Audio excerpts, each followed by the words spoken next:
2019년 말에 갑자기 전 세계적인 코코아 마시기 대회가 시작되었습니다. 그런데 그것이 왜 하필 못됨시 어째서 그때 일어나게 되었을까요? 난데없이 갑자기 서든리 그 일이 일어났습니다. 그런데 착한 전문가들은 어떤 그래프에서 확연히 보여지는 그 사건과 아주 직접적인 관련이 있다고 분석합니다. 그리고 우리가 코코아를 그만 마시게 될 시점도 이 주제와 관련될 거라고 보고 있습니다. 이게 무슨 소리일까요?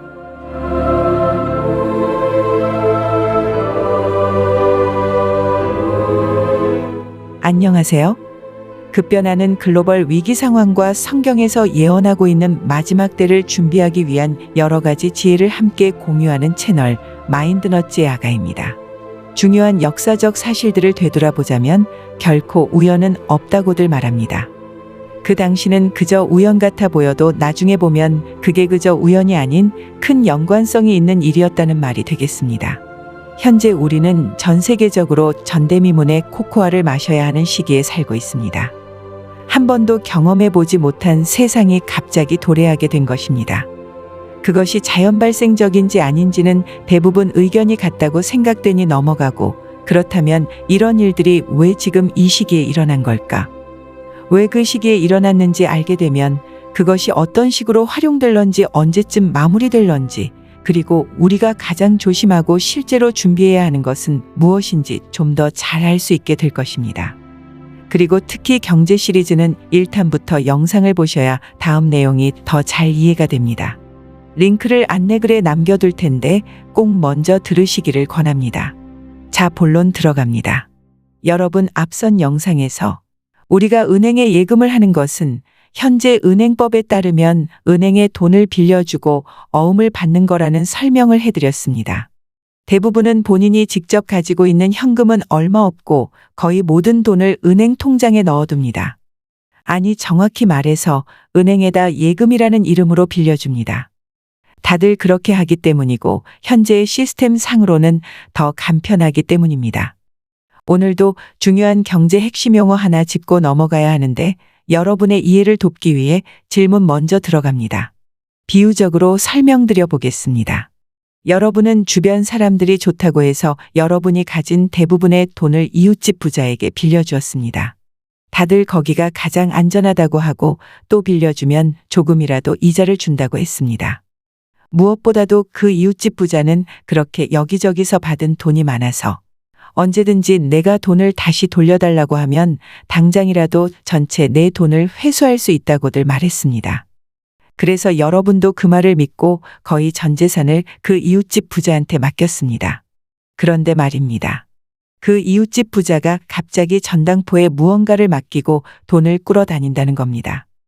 그것도 하루 만에 바로 갚아야 하는 급전으로 돈을 빌리는데 자기가 빌려간 거 자기 이름은 공개적으로 알리지 말고 비밀로 해달라고 신신당부합니다. 그러다 어느 순간 그 이웃집 부자가 빌리는 돈의 이자가 급스파이크를 그리며 치솟았는데도 그래도 하루가 멀다 하고 계속 돈을 빌리러 전당포를 매일같이 들락거립니다. 뭔가 이상하지 않습니까? 금융위기가 어느 정도 왔는지 가늠하는 가장 중요한 방법 중에 하나가 바로 리포마켓에서 얼마나 거래가 급증하고 그 이자율이 얼마나 치솟아 오르는가를 보는 것이라고들 합니다. 리포 거래란 간단히 말해서 은행이 자기가 가진 채권들을 맡기고 중앙은행이나 다른 더 큰 금융단체로부터 돈을 빌리는 걸 말합니다. 한국말로는 환매조건부 매매, 즉 리펄처스 어그리먼트라고 합니다. 주로 24시간 이내에 다시 그 채권을 사들이겠다는 조건부로 돈을 빌리는 것인데 어려운 말로 쓰니까 괜히 복잡하게 느껴지는데 우리 동네 팔순 할머니도 알아들으실 수 있게 쉽게 설명하자면 채권을 맡기고 일종의 일수이자를 내고 돈을 빌리는 금융 전당포 서비스 같은 거라고 표현할 수 있습니다. 물론 일시적으로 현금의 캐시 플로우에 문제가 생겨 잠깐 빌려 쓸 수 있습니다. 그런데 그 수요가 갑자기 급증하고 이자율이 비이상적으로 갑자기 치솟았다는 것은 그렇게 이자가 올라가도 돈을 빌릴 수밖에 없는 너무나 절박한 상황이라는 것의 명확한 반증이라고 볼 수 있습니다.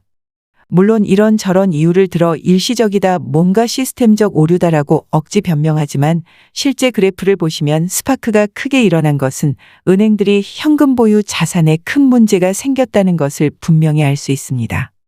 그리고 일반 은행들에게는 24시간이라는 말미를 주고 저들에게 친한 큰은행들한테는 24시간 이내가 아니라 한 달 이상으로 긴 시간으로 그 기한을 더 늘려주는 특혜를 주기도 합니다. 이런 리포 거래가 은행 간에 오랜 동안 이루어져 왔기 때문에 그냥 당연한 절차라고 여겨질 순 있지만 일반인의 눈으로 보면 또 하나 더 이상요상 엄청 꼬롬한 점이 있습니다. 우리 개인들은 은행 거래를 할 때 금융거래의 투명성을 이유로 모두 실명 거래를 하게 만들어 놨습니다. 그런데 은행들이 이런 리포 거래를 할 때는 무기명으로 해서 리포 거래하는 은행들의 정보를 비공개로 정해놓은 겁니다. 내가 철석같이 믿고 전 재산을 예금한 그 은행이 자금이 모자라서 하루가 멀다 하고 여기저기서 일수 돈을 빌리러 다니고 있는지 그 정보가 투명하게 공개가 안 된다는 사실입니다. 솔직히 그 동네 부자 아저씨가 전당포 들락거리는 거 비밀로 해달라고 사정하는 거랑 무슨 차이가 있나 싶습니다. 그래서 매일같이 전당포를 들락거리는 그 자칭 부자 아저씨를 보면 아마 우리 동네 할머니는 이렇게 따지실 것 같습니다. 아저씨 왜 맨날 전당포를 그렇게 들락거리는 거요? 혹시 가지고 있는 돈이 다 떨어진 건가? 내가 맡긴 돈을 잘 가지고 있어. 설마 그 돈을 다 써버린 건 아니겠지? 기요? 아니요. 어서 사실대로 말해봐. 아무튼 이런 배경 지식을 가지고 다시 본론으로 돌아와 생각해 봅시다. 코코아가 하필이면 왜 2019년에 일어났을까요? 이제 그 추론을 위해 중요한 사실들을 확인해 나가도록 하겠습니다. 자, 여러분, 이제 영상에 나오는 그래프를 확인해 주시기 바랍니다. 지난 40년간의 그래프를 보면 크게 두 개의 스파크가 치솟은 것을 볼 수 있습니다. 하나는 2008년 금융위기 때의 리포 마켓에 대한 것이고 두 번째는 2019년 9월 17일부터 시작된 큰 스파크입니다. 우리는 2008년의 그래프를 보고 그때를 글로벌 금융버블 붕괴의 시기라고 정의하고 전 세계적으로 난리 법석이 났었습니다. 그런데 2019년에는 그런 말이 없이 일반인들은 제대로 깨닫지 못할 정도로 금융붕괴니 혹은 버블이 터졌다는 식의 이야기를 들을 수 없었습니다. 보시는 것처럼 그 스파크가 단 한 번에 그치지 않고 그 다음에까지 지속되는 그래프를 보였는데도 말입니다. 여러분, 그런데 말입니다. 그 다음에 일어나는 일들을 비교하면서 보시면 좀 더 상세한 그림이 보입니다. 그로부터 거의 한 달 뒤인 2019년 10월 18일에 국제적으로 아주 중요한 이벤트가 열립니다. 가상 시뮬레이션을 하는데 각국의 중요 인사들도 참석하는 아주 중요한 행사가 열립니다. 큰 나라 장관급도 참석하고 각국의 참석자들의 이름들이 한마디로 후덜덜한 수준입니다. 그 세부 내용은 아래 댓글에 달겠습니다. 많은 분들이 우리가 코코아 마시기 대회가 시작되기 전 세계 리더들이 모여서 시뮬레이션 했다는 것 때문에 크게 흥분하셨습니다. 그런데 제가 말씀드리는 요점은 코코아 이전에 모였다는 점보다 더 중요한 것이 어떤 금융버블이 터진 그래프를 그리는 그 일이 2019년 9월 중순이 터지고 나서 바로 한 달 뒤에 전 세계 리더들이 한자리에 모여서 회의를 했다는 점이 중요하다는 것입니다. 바로 그 9월 중순에 터진 상황을 보여주는 것이 바로 리포마켓에 대한 그래프의 두 번째 큰 스파이크 그림입니다. 보시는 것처럼 2008년 때보다 훨씬 더 큰 스파크를 보여주고 있습니다. 한마디로 세계적인 리더들이 모인 것은 그 후에 일어날 일을 차분히 준비했다기보다는 한 달 전에 뻥하고 커진 그 스파이크 그래프처럼 버블이 터진 금융사태를 수습하기 위한 것으로 해석될 수 있다는 점입니다. 그리고 이것은 그 후에도 계속해서 거의 한 달 간격으로 이어지는 금융시장과 여러 가지 제도적 결정의 흐름을 보면 더욱더 잘 연결이 됩니다. 그리고 나서 몇 주 뒤에 2019년 연말에는 갑자기 박쥐가 뉴스를 도배하고 영화 켄테이저스에 나온 장면들이 랑데뷰처럼 뉴스에 나타납니다.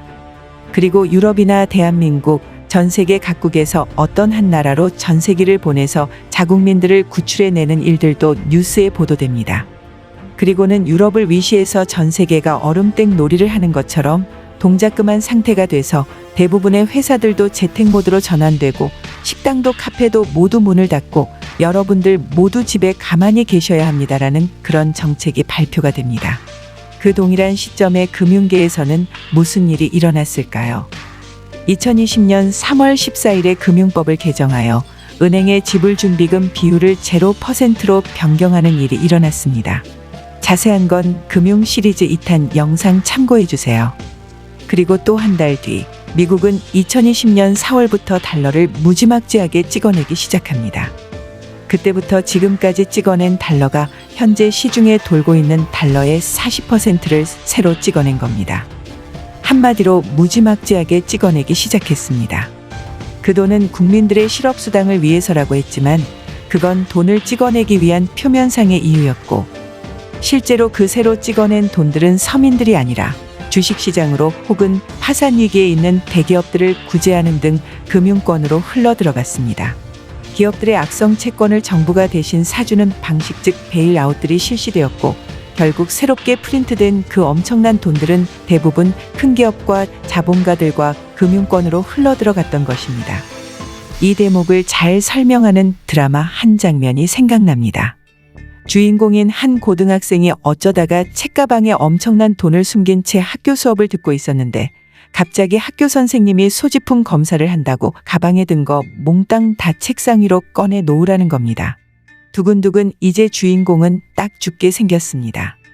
그 많은 돈 그것도 훔친 돈을 발각당하게 생겼으니까요. 그런데 갑자기 전체 학교에 사이렌이 울립니다. 누군가 불이 났을 때 알리는 화재 알림 버튼을 눌러버린 겁니다. 그 위기 상황을 본 주인공의 단짝이 한 짓입니다. 물론 불이 나지 않았고 가짜로 사이렌을 울리게 한 겁니다. 가방 속에 든 훔친 돈을 들키는 것보다 교무실에 가서 한 번 혼나는 건 아무 일도 아니었기 때문입니다. 선생님을 포함 전교생들이 불이 났다고 여기저기 우왕좌왕하는 사이에 그 주인공은 가방에 숨겨둔 훔친 돈을 다른 곳으로 안전하게 옮길 수 있었습니다. 여러분 이제 뭔가 감이 오시나요? 혹시 잘 이해가 안 되신다면 따뜻한 코코아 한 잔 타서 드시면서 곰곰이 생각해 보시기 바랍니다. 그 코코아가 일어나고 나서 여러 가지 규칙을 새로 만들 수 있었습니다. 기존의 데드라인을 연기할 수 있는 합법적인 이유가 생깁니다. 어케하다 그런 기회가 우연히 생긴 건지 기회를 만든 건지는 여러분이 생각하시는 그게 맞습니다. 예를 들면 세금 내는 날짜를 반년 혹은 연장해서 1년 후까지도 연기를 해준다거나 기업들을 돕는다는 이유로 정부에서 안 갚아도 되는 돈이라며 기업이나 금융권 회사들에게 돈을 빌려주기도 합니다. 안 그래도 달러의 가치가 점점 떨어졌는데 이 짧은 시간에 지금까지 통용되던 전체 달러의 40%를 18개월 동안 마구 찍어내니 현재 화폐의 가치, 즉 구매력은 엄청나게 더 떨어졌습니다. 내친 김에 달러의 구매력이 얼마나 떨어졌는지 확인 들어갑니다.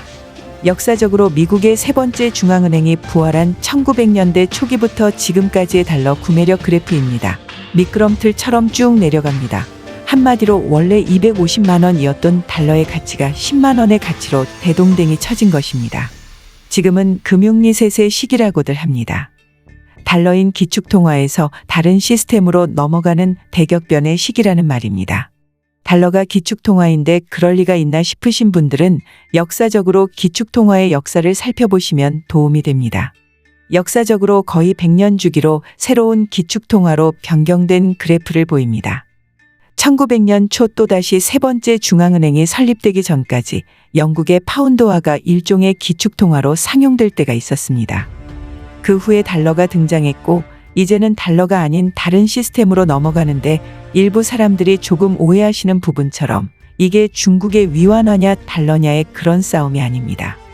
이번에는 그 차원이 다른 금융 시스템, 중앙은행의 CBDC 체계로 완전히 새로 판을 개편하는 격변기의 소용돌이 속에 있다는 말씀입니다. 이 내용은 1969년부터 이미 준비된 글로벌 화폐라는 제목에 이어지는 영상에서 다시 다루겠습니다. 저들은 다 계획이 있습니다. 백구두를 팔아서 돈을 많이 벌어야지 그런 규모로 생각이 끝나지 않습니다. 물론 백구두로 이득 보는 기업들도 많겠지만 그들의 계획은 그렇게 스케일이 작은 것이 아닙니다. 전기줄로 된 그물망을 설치 완료하면 나중에는 힘을 안 들이고도 고기를 다 잡아 올릴 수 있는데 미리부터 길을 쓰고 어렵게 갈 필요가 없다고 생각하는 겁니다. 대신에 저들이 하려고 하는 진짜 중요한 일에 대해서 그 핵심적인 사실에 대해서만큼은 일반인들은 무관심하면 할수록 방해를 덜 받습니다. 이것을 반증하는 예가 여기에 있습니다. 길 가는 시민들을 붙잡고 인터뷰를 했을 때 요즘에 경제가 엄청 나빠지고 어려워진 이유를 들라고 하면 일반 대중들은 다들 코코아를 많이 먹어서 그렇다고 대답합니다. 물론 그 영향이 적지는 않습니다. 하지만 중요한 점은 어떤 일이 먼저 일어났는가 제대로 아는 것입니다. 앞서 확인한 것처럼 그래프가 치솟는 일이 먼저 일어났고 나머지 중요한 일들이 한 달 간격으로 계속해서 이어졌습니다. 하지만 일반인들의 머릿속에는 다 같이 코코아 마신 기억밖에 안 남아 있습니다. 커튼 뒤에서 무슨 일이 일어나는지 제대로 모르기 때문이기도 합니다. 임금님 귀는 당나귀 귀라는 옛날 이야기에 나오는 것처럼 자신들이 무언가 큰 일을 하는데 가만히 있으려면 입이 근질근질한가 봅니다. 로스 어린이가 한 유명한 말이 있습니다. 내가 금융 시스템을 장악하는 한 그 누가 정치를 하고 그 누가 법을 만드는지 나는 전혀 신경 쓸 필요가 없다라고 했습니다. 현재 금융 시스템이 어떻게 돌아가야 하는지 알게 된다면 내일 아침에 바로 폭동이 일어날 거다라고 말한 포드 자동차의 사장도 로스 어린이와 서로 긴밀한 관계입니다. 그래서 지금 현재 코코아 먹기를 깔끔하게 끝낼 수 없는 이유도 여기에 있습니다. 주섬주섬 아직 정리가 덜 끝났기 때문이고 완전히 준비될 때까지 시간을 더 벌어야 하기 때문입니다. 지난 역사에 나타났던 스페인에서 일어난 콜록콜록이 어느 한순간에 갑자기 없어졌다고들 현대 역사가는 기록합니다. 갑자기 사라진 이유는 잘 밝혀지지 않았습니다. 여기서 우리가 기억해야 할 중요한 사실이 있습니다. 우리가 아직까지 코코아를 계속 마셔야 한다는 말은 아직 다음 단계로 넘어갈 준비가 완전히 안 되었기 때문이라고 분석한다고 말씀드렸습니다. 그 말인 즉슨 이러다가 우리가 마침내 코코아 마시기를 중단하게 된다면 그것은 야 이제야 지긋지긋한 그 코코아 안 먹어도 돼서 해방이다 하는 즐거운 소식일 수도 있지만 더 정확히 말하자면 우리가 원치 않는 다음 단계의 준비가 어느 정도 끝이 났다는 더 심각한 소식이 될 수도 있음을 기억해야 합니다. 그만큼 우리가 코코아로 엎치락뒤치락하고 있는 지금의 시기가 마치 가라앉고 있는 여객선에 생겨난 에어포켓처럼 이제 다가올 임박한 위기를 대비하는 너무나도 중요한 시기가 된다는 점입니다.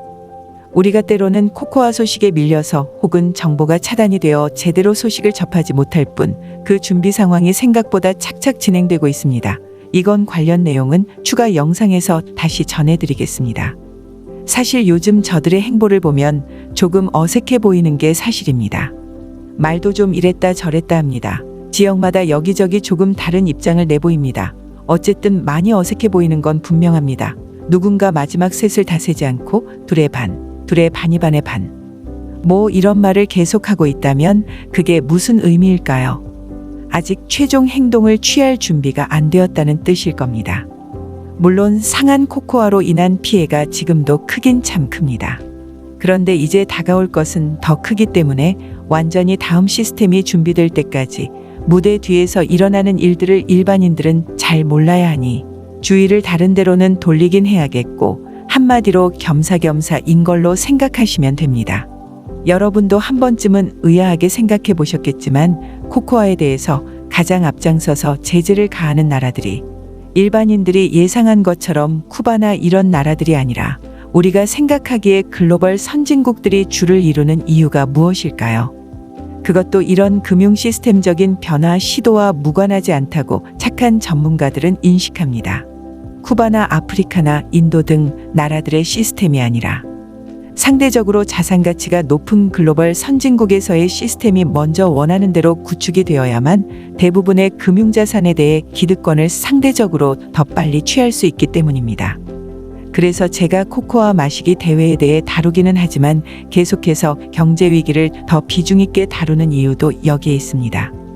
이것은 저희 사견이 아니라 착한 전문가들이 이구동성으로 지적하는 부분이기도 합니다.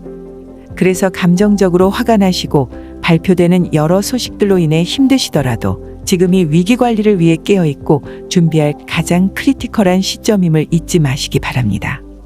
가장 큰 위기인 금융위기와 통제사회로의 진행 과정에 대해 충분히 숙지하고 예민하게 감지하셔서 위기 관리를 하셔야 한다는 말씀을 강조드리고 싶습니다. 1900년대 초기와 2차 대전 전후 1933년대 대공황 시대의 역사를 더 세부적으로 알게 된다면 이런 패턴이 더 잘 이해가 되실 것입니다.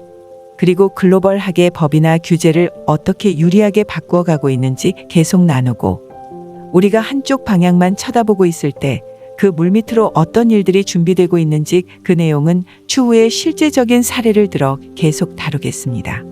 여러분 중에 일부는 어차피 그런 시스템이 완성이 되면 이젠 꼼짝없이 갇혀버리니 준비해봤자 다 소용이 없다고 생각하실 수도 있습니다. 하지만 제 생각은 조금 다릅니다. 유럽의 유대인들이 핍박을 받고 수용소로 끌려갔을 때 모든 유대인들이 다 수용소로 간 것이 아닙니다. 로버트 기요사키님의 인터뷰 영상에도 나오고 또 역사적으로도 밝혀진 것처럼 핍박이 시작이 될 때 그것이 예사롭지 못하다고 눈치를 챈 많은 유대인들은 미국으로 다른 나라로 미리 빠져나가서 새로운 곳에서 장착하여 자유를 누렸을 뿐만 아니라 경제적인 안정까지 누릴 수 있었습니다. 하지만 진행되는 일들을 그저 예사롭게 여기고 대수롭지 않게 지나쳤던 유대인들은 갑자기 닥친 위기 상황에 속절없이 끌려가야만 했습니다. 세계대전이 한창인 시절에서도 어떤 곳에서는 폭탄이 하루가 멀다 하고 떨어지는 전쟁터로 변했지만 어떤 곳에서는 직접적인 전쟁에 휘말리지 않는 나라들도 분명 존재했었습니다. 성경 말씀에서도 그 마을이 너를 핍박하면 다른 마을로 도망하라고 경고해 주십니다. 물론 나 한 몸 편하게 먹고 살려는 이기적인 마음이 아니라 우리는 이 땅에서 이루어야 할 사명이 있고 그것을 위해서 위기를 모면할 지혜를 그분께 구하고 성령님의 인도하심에 예민하게 반응해야 합니다. 초대교회 신자들은 말씀을 통해 인도하심 받았을 뿐만 아니라 마치 시대를 분별하는 이사갈에 기름 부음 받은 자들을 통해 그 시대가 어떻게 돌아가고 있는지 지혜를 전해받을 수 있었습니다. 어떤 댓글에서 정부가 언제 발표하게 될런지 궁금해하시는 분이 계셨는데 금융위기나 하이퍼인플레이션 등의 극한 상황이 오면 정부든 관련 단체이든 은행이든 서민들의 삶에 충격을 가하는 결정을 발표하기 이전에 미리 친절하게 예고하지 않습니다. 전혀 미리 예고하지 않습니다. 그런 일은 대부분 갑자기 발표됩니다.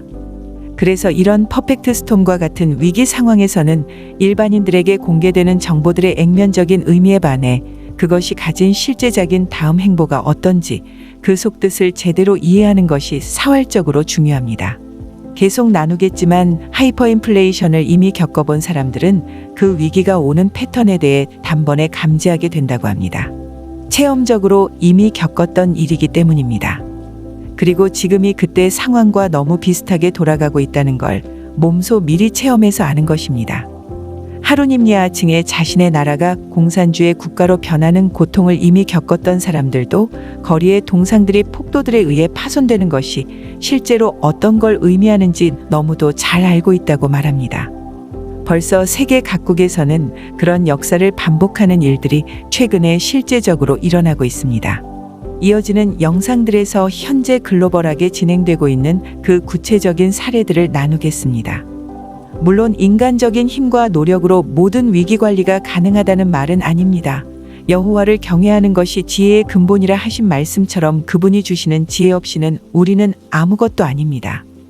다만 우리가 할 수 있는 최선을 다하면서 그분께 우리의 어려움을 아뢰고 그분께 의지하는 것이 참 지혜입니다. 경제 시리는 1편부터 계속 이어서 보셔야 전체가 더 잘 이해되실 겁니다.